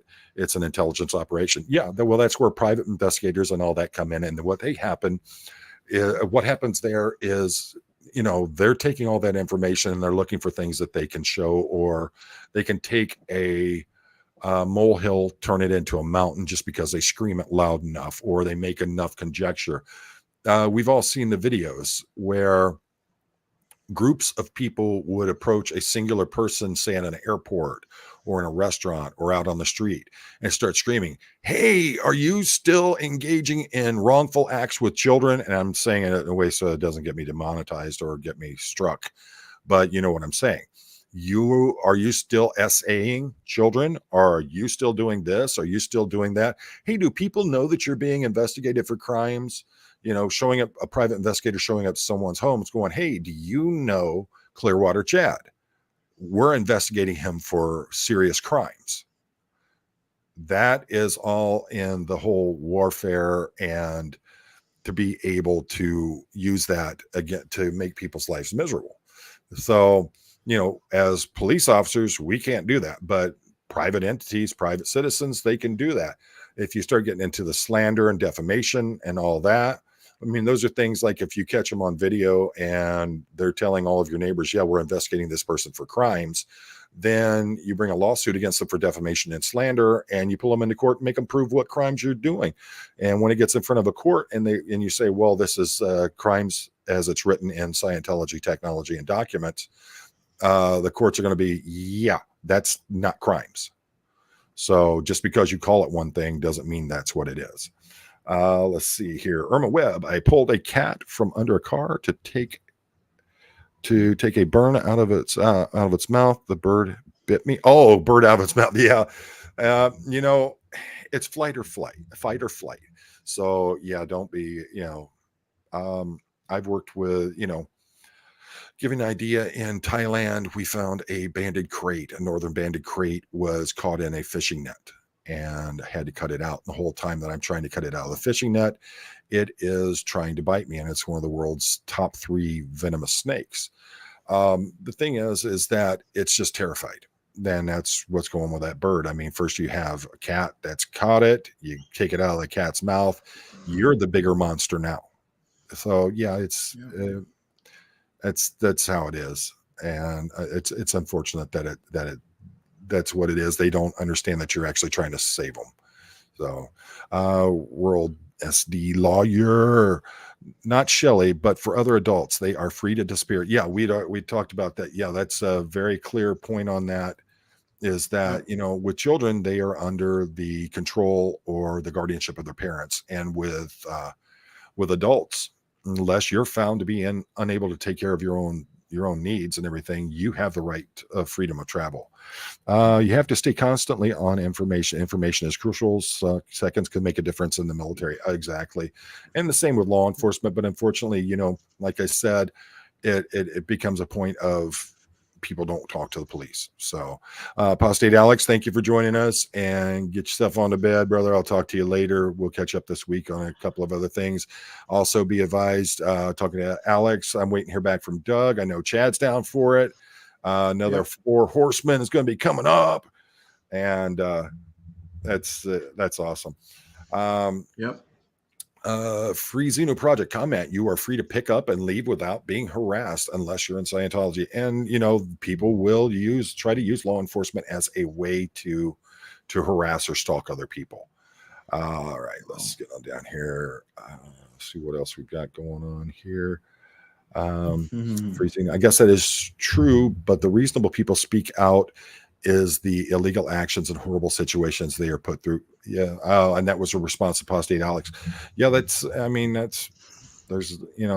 the one thing you got to remember is there's 2 sides to every story, and we can't be cognizant of all of them at the same time. And sometimes you have to have that day or two, a week or so, where you actually get all the information, pile it together. And the thing is that there's always a sliver of truth in every story. So you just start putting them together and piecing them together and find out what the true information is on it. Question: would training for coercive domestic violence situations apply somewhat to cults? In some ways, but you have to remember, a cult is it's a codependency like you would see in a lot of domestic violence situations, but it's on a whole different level, where you're codependent upon a person as compared to your depending on an organization. So that's the problem. let's see, Eloise. Since I know about the cult, would that change how you handle it? Um, it would change how I listen to information, how I decode what I'm being told, and that's how it would be. I also know a lot more about the signs of people who are under coercive control. Now I know a lot more. I have a lot of friends that are attorneys, and I'm actually looking at. We have a thing here in Michigan called Reconnect, where if you're over 25 years of age, you can get a free associate's degree through a community college. So what I'm looking at doing is going and getting my pre-law courses and then finish up, and my ultimate goal is to end up being a licensed attorney in the state of Michigan. Now I'm going to be 55 end of November, and here it is. I'm looking at something like going into and becoming an attorney. So I have a lot of friends that are attorneys, but when it comes to what they're doing and how they're handling their work, they're going to do what's best for their client, and that's actually in the law, and it's in the training and the actual doctrine of how attorneys are. Your job is to protect your client and serve them as best as possible. So, you know, when it comes to attorneys, I know that they're looking out for their client's interest and not necessarily for what I need to know. So, there's a lot of bits and pieces to it that we never, you have to put into play. You said you would inform the reporter writer. We found them, but we can't say much more.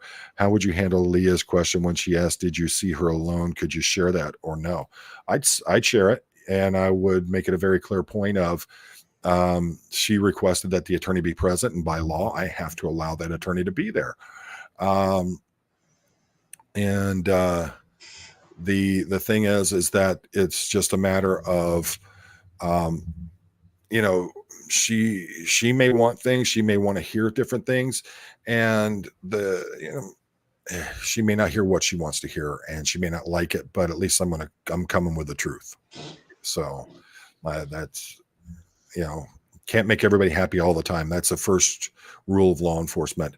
And there's another statement that if everybody loves you as a cop, you're doing your job wrong, because there are, for as many people that are good friends of mine that I'm still in touch with that live in the cities where I worked, there are people that hate me. Well, you locked up my brother for no reason. Well, your brother was out running around drunk, naked, assaulted somebody, busted somebody's windows out of their car. I don't think that's for nothing. But, in their eyes, you should have just took him home, let family take care of him. Well, sorry, he caused $3,000 worth of damage. Somebody's got to take care of that. So I'm a defense lawyer in part in a very rural area. My friends with many law enforcement. Yeah. And, you could let me know if you have or not have you been put in a situation where you have to be a public defender. You're the only person there. They need somebody to do it. Let's see, Marjan, what's going on, Marjan? Do you think there should be more training for the police? I always, I said that earlier. You may not have been here for it, but the fact is that one of my biggest statements and demands as an executive in law enforcement, and then as a chief of police, training. It never hurts. Never hurts. The more trained that your department is, the better they are prepared to handle the job. Lone Dinosaur 13. I've thought about being a cop, LOL, because I want to be a detective, but I don't fully support them, and they wouldn't have me anyway. Well, I mean, unless you're a convicted felon or you have something like that, I don't see why they wouldn't have you, or there's some kind of medical reason that you couldn't do it. But one of the things you got to remember is that just because you become a police officer doesn't mean you're going to become a detective. I know guys that spent their entire career in uniform, never got out of uniform, were stuck in uniform, in the car, doing the road patrol. I was fortunate. I was able to work my way up the ladder, and I showed that I had the ability to be a detective, and that's what got me into the Detectives Bureau. Plus, you got to remember, in some departments, getting into the Detectives Bureau is a very political. It's who you know, not what you know sometimes. And I know a lot of guys who spent their entire careers in uniform, and they're like, man, I would have loved to have been a detective for once. I found out after I became a detective, I didn't like it. I preferred being out there working with people instead of everybody that I'm working with as a criminal. Comment, I agree for the most part, cops are good. I hate it when I see a cop get ridiculed for shooting somebody too many times, but they never realized they had less than a second to react. That's, that's the thing. And that goes back to training. If you're training muscle movement and all that, I've seen officers who've been involved in shootings and said, how many times did you fire the weapon? I only fired it once. No, you emptied an entire magazine. And they don't even realize they did.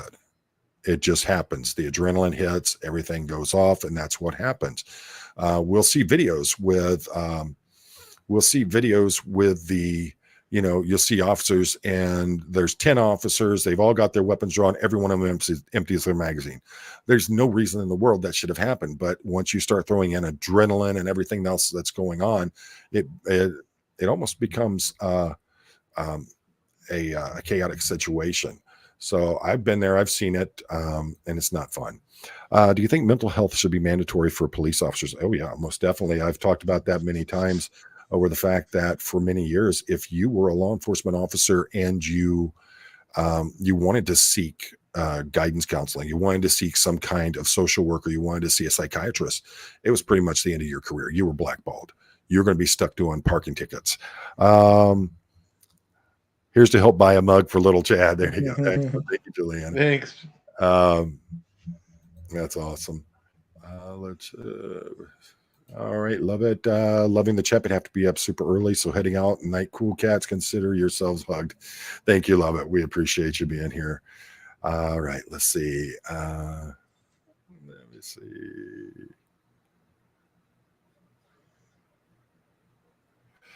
One of the things I don't understand that's going on nowadays is everyone is being given, they want everybody to be given a free ride. You can't have cash bonds for them or anything like that. But if it's a law enforcement officer, they automatically get no bail. They're going to be held to the highest standards. And even if they're found not guilty, sometimes they get their careers ended just because of the public backlash, but then you expect them to show up. You can be the most hateful person of law enforcement in the world, but expect them to show up and do what you tell them to do. And 9 times out of 10, they're going to show up and do their job. And even though you absolutely hate law enforcement. So think about that. Think about if you chose a career where no matter what you do, you are an outcast in society. And that's the kind of thing you have to deal with. Just interesting answers. Thank you for streaming tonight. Thank you to Chad. There you go. Thank you. Yeah, Chad, he jumps in and out when he does, but having Chad here, he's my friend and I love having him on. And when things get too serious, he'll jump in and he'll throw in the levity that we need to get things a little bit quieter. Thanks. So, Michelle D, please, what are your thoughts on Derek Chauvin? Myself personally, I don't think he had a fair trial. I'm looking into that, and that's going to be one of the episodes I'm going to have coming up with Cop Talk. It's, you got to remember, I'm not an attorney, so I can't speak on that kind of level on things, but hopefully, I did stay at a Holiday Inn Express one time, so that might help. Eloise, that's right, Poe. There are a few bad cops cause the good cops to be judged harshly. Yeah. I wouldn't say it's one of the bravest. I think firemen really are the bravest running into burning buildings. And then you've got the old school firemen don't even wear the oxygen rigs. They run in, we call them smoke eaters. And it's something else. Apostate Alex, when you were a cop, did you know about the signs of coercive control from training they gave you or from your own research? Both, but we didn't call it coercive control. That's a term that's come out recently. It may have been used in other places for years, but we really didn't have that in law enforcement when I was in. Why do I think LAPD won't share if Shelley was alone? What's your honest thoughts on their handling of the case? Like I said before, if she tells them, I don't want this put out there, I don't want these people to know, you can tell them that you saw me, you saw my ID, I looked healthy and all that, that's fine, but I do not want any other information put out. Basically, we're required to say, yes, we located the person, we talked to them, they appear to be healthy, we had identification that showed who they were, but that's all we can comment on at this time. And simply by the fact that, and this is a situation where it directly mirrors law enforcement. One bad apple sours the whole bunch. Well, here it is. You have people who have used the situation of a missing person as a way to stalk and intimidate the person that they reported as a missing person. So you have to be careful in how you handle all of it, because what's going to happen is if you sit there and go, I really want Leah to feel better about this. I don't want her angry. I don't, all this. So I'm going to give her all the information, and it ends up Shelley gets killed because you put all that information out there. That comes right back on you, and you could end up in jail for it. So you have to walk a fine line with it. So, and folks, if you are currently a member of Scientology, you are not alone. If you want to get out, there are resources out there to help you. The aftermathfoundation.org, that is specifically what they're built for.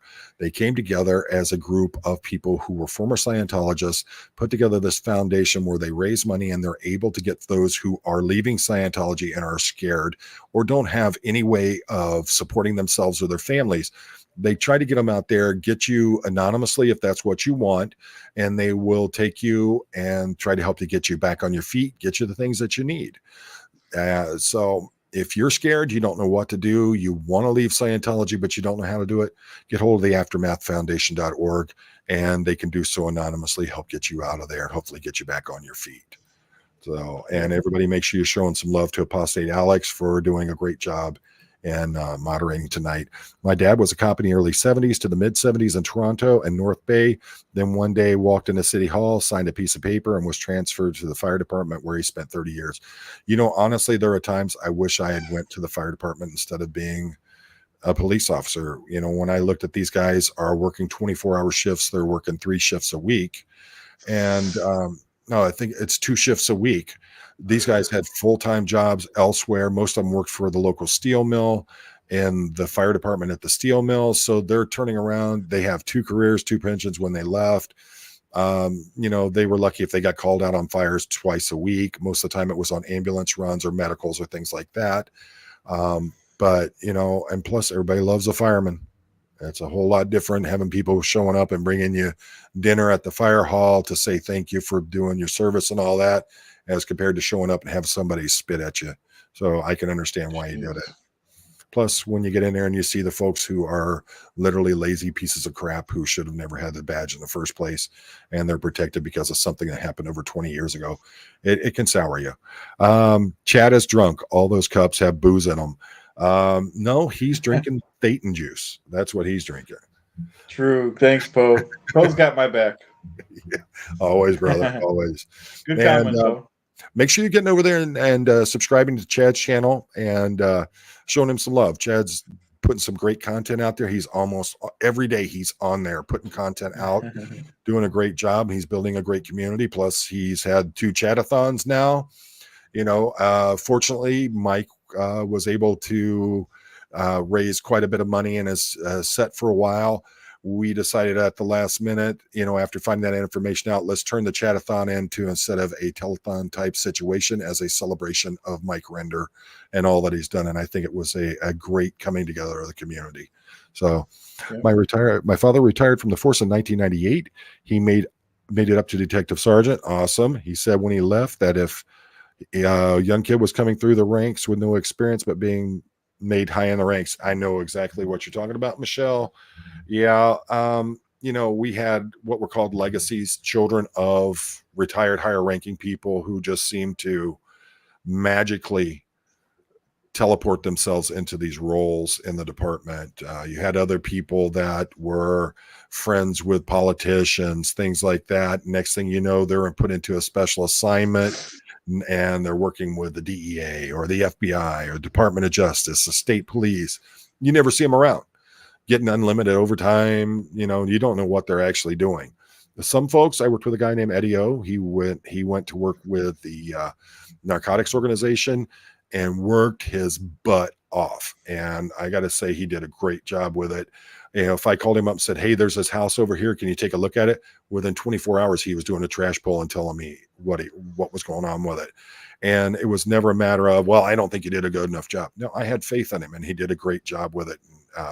That was somebody that was committed to doing the job right. Electric Boogaloo. Oh, Mark Fisher's here, just so you know. Who's that? Mark Fisher's in the bottom of the chat there. Hey, Mark, what's going on, brother? I'm so far behind. Oh my goodness. Let's see here. We just had Janice in here too. I tell you what, we've got royalty in here tonight. I'm feeling quite special. But yeah, thanks, Mark. If you look back in my videos, um, two of my favorite interviews that I've had were with Mark and with Janice. Lady BB wanted to let you know I started a channel and it's been so good for me. Chad is so awesome to have helped me. I am so happy with how Chad is handling a lot of that. When Chad first started, he and I talked a lot, and I did it a lot to. I wanted to help him. He's a good guy, and he tries real hard. He's putting out good content, and he's keeping at it. And I am so happy to see him out there paying it forward. It's awesome. I don't expect a thank you. I don't expect anything like that. We're friends. That's what friends do for each other. But that's awesome, Chad. But I always told people, I always told Paul, he helped me out big time in the beginning, and I told him in the beginning, I'm gonna pay it forward and keep going, and that's what I'm doing. I'll help anyone that wants to start a new channel. I'm not great with the tech things, but we're gonna learn together. Yeah, and don't be afraid to reach out to me. I am here to help too. It's not just I'm here to run my channel and you're to look at me as some kind of authority or deity on things. No, I'm here to help everybody. So you're wanting to start a channel, don't be afraid to hit me up and we'll see what kind of advice we can give you. Chad's great for it. He's like me, he wants to help people. So, don't be afraid to reach out. Yep. The bigger this community gets, the better and stronger that it's going to be. So let's see here. Electric Absolutely. Boogaloo. I love having you both do this together. Chad adds so much as a person to bounce ideas off also. He is great in every video he joins in on. And that is exactly right. Thank you. I've had people, why are you have him there? He just sits there and makes funny faces. He helps to break it up. And he's a friend of mine, and I like having him around. It helps to keep me grounded and keep me from going in too deep or getting too serious about things sometimes. 95 likes. Joke. I almost had a psychic boyfriend, but he left me before we met. Press the like button for more jokes. Next 100 jokes. Thank you. Yeah. And that all helps with the algorithm, folks. If you are subscribed, make sure you hit the bell so it notifies you. Because I get a lot of people say, I didn't even get the notification. I noticed that pretty much about 10 minutes into every live stream that I do, I get a notification. Poe on the Go is live now. So, but hopefully they're going to get things straightened out. One of the things I find is I have a lot of people, I'm getting messages daily from people saying that, did you unsubscribe me? No, I didn't. That's something with YouTube and their system and what's going on with that. So I don't have anything to do with that, folks. Seneca, welcome. I love that. I love your avatar there. There's a good and bad in every profession. Exactly. Judging all by a few bad apples is unfair, wrong. It doesn't matter what the profession. Exactly. Unless it's Scientology. No, I'm joking. Because there are people in Scientology who they deserve the benefit of the doubt. Pamela Crawford, and welcome. I'm always amazed of the police officers in the UK walk around unarmed. All they have is pepper spray. They aren't afraid. They aren't trained in self-defense. Many of them are harmed or killed. And that's, a lot of people, you need to disarm the police. Everybody in society is getting more and more and more well-armed, and you want to take away the police's ability to defend themselves or to defend the citizens, and quite honestly, their ability to defend the citizens. So here it is, you're taking away their ability to defend you, and someone breaks into your house with a gun or is holding you hostage with a gun. All of a sudden you're screaming, where's the snipers and all that? Well, we don't have them anymore because you guys fought so hard to take the guns away from law enforcement. You got to deal with it. Now that's why, for a long time, that I've seen with London, they have actual specially trained armed officers that respond to those kinds of situations, because even in countries where it's illegal to own many types of firearms, people still get them. And I know people that can literally make a gun from a block of steel. They can machine out an actual firearm. All they need are the bullets. And I know people that can make the bullets. So, there's always ways of getting these things. I blame lockdowns. It's driven people nuts. And think about the fact that Florida had an easy lockdown. Well, and that's one thing is a lot of people went from being citizens talking to their neighbors and going out and having community events and everything. They all turned to social media, and it gives us a very different perspective on things than reality. They yelled at the pool guy, but I think he was wearing headphones. Okay, I don't know what that one was in response to. And again, Alex has posted in there several more times that if you would like to leave Scientology, aftermathfoundation.org. Make sure you hit those links. They are going to help you in the best ways that they can. Let's see. My dad was like 10 or 14-hour shifts. They did switch to 24-hour shifts a few years ago, though in North Bay, if I remember correctly, was 4 on, 4 off. That would probably be more of like a 12-hour shift, but with 24-hour shifts, our departments, by law, they're required to pay overtime. So that's why these guys were working 24-hour shifts and only work a couple of them a week. So you've got to be, that's why that happened. I would have loved to have been able to have had a second career while I was working full time, but I chose the side that put me on there. So Marilyn, Double Tap finally showed up, did she? I see how it is. And where's the husband? Huh? That's the one. Her husband? Her husband? Oh yeah, about the cards. Yeah, definitely. Yeah, well, we want him on here anyway. Love having him on here. Well, thank you, Natalie. Believe it or not, I sent in demos to some of the companies to do the voiceovers for novels and stuff like that, and they actually got back with me. So we'll see how that goes. Electric Boogaloo should do. There you go. Yeah, I'm actually looking into it. I've got so many things going on. Alex and I were talking last night, and the thing is that we both got so many things going on. It's hard to believe that we're actually able to do the content we're doing now. I've got this big trip to Southeast Asia. We'll talk about it as we get towards the end of the stream here. There is good and bad in every. Yep, there we go. We've already been through that one. Lady BB, have to get a super chat on Chad channel. Thank you so much for the love, SPTV. Yes, and reach out to either one of us. I understand you're already working with Chad with a lot of things, so that's good. I'm glad to see it. I agree that John should do books on tape. Oh, thank you. I'm trying. I'm willing to do anything and make money for, well, almost anything.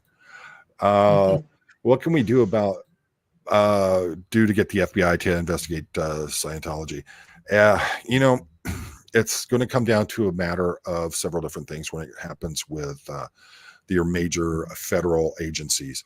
Is it going to be able to get them news coverage? Because a lot of the folks in those agencies, when they do cases, they look at how is this going to help my career and things like that. They're looking at things that are, there's a lot that goes into it, but I would really, I would love to see them going after them for the RICO. That would be awesome. Looking through these questions here. All right, JL, thank you for joining us. We appreciate having you here. Let's see here. Free Xeno Project, thank you for that super chat. Thank you for all the great info and candid talk. That's one thing I got to say, folks, is you may not like the answers I'm going to give you, but I'm going to try to be as truthful and honest about things as I can. My integrity and my honor are very, very much intertwined with who I am as a person. So it's very important to me that I'm candid. I try to put the information out there as best as I can and as truthfully as possible.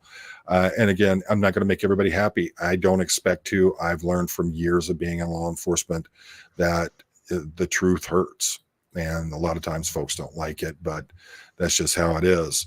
So we're getting ready to wind down now. We're at 2 hours and 3 minutes.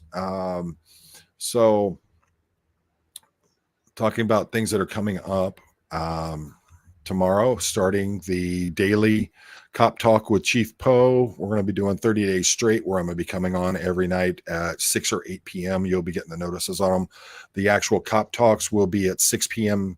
through every day, and that's Eastern Standard Time. The other ones, like Wednesday night, going to be doing the car talk with Chad. This is going to be number 3, and that is going to be at 8 p.m. And we may actually have a special guest. Chad and I were talking about it. Some things I've got coming up is I'm working on a 6-country motorcycle tour in Southeast Asia, going through Vietnam, Cambodia, Laos, Thailand, Malaysia, and then ending in Singapore. And Chad and I were going over it the other night, and I believe it was 6,000 miles total I'd be doing on a motorcycle. And we're looking at doing that over a month's period. I'll be doing live streams and recorded edited content from along that trip. Almost finished everything together quite well. Pretty soon here, Xenu brand coffee will be making its debut. We're waiting for the website to get finished, and we're waiting for some of the trademarks to come in on things. Make sure you're getting out there showing your support and love for the rest of the SPTV, even the Cracker Licker himself. He deserves love too. So, folks, as always, let me make sure we're not missing anything before we start heading on out of here. 8 points of FUD.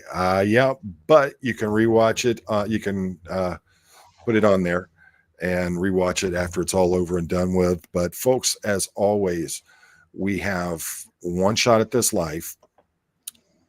It's a short time that we have here on this planet. So make it count. Be good to one another. And remember, there's always someone who's in need of help. And you may be that person one day.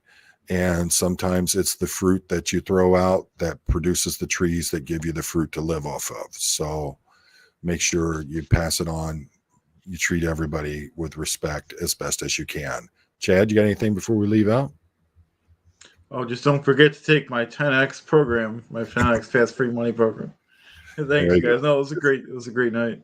Is that the Griff program there? No, Chad's program. Griff's the one trying to steal it, even though it's copyrighted. Okay, there we go. Copywritten and trademarked. All right, folks, as always, thank you again for joining us. I appreciate each and every one of you. You may not agree with me. You may not like some of the things that I say, but I'm going to give you an honest and candid viewpoint of things, and I'm at least willing to listen to what you got to say, and you may be able to change my mind on things. So the best way to handle these things is that we have open discussion, honest, and critical thinking about how we do things. So as always, thank you so much and have a good night.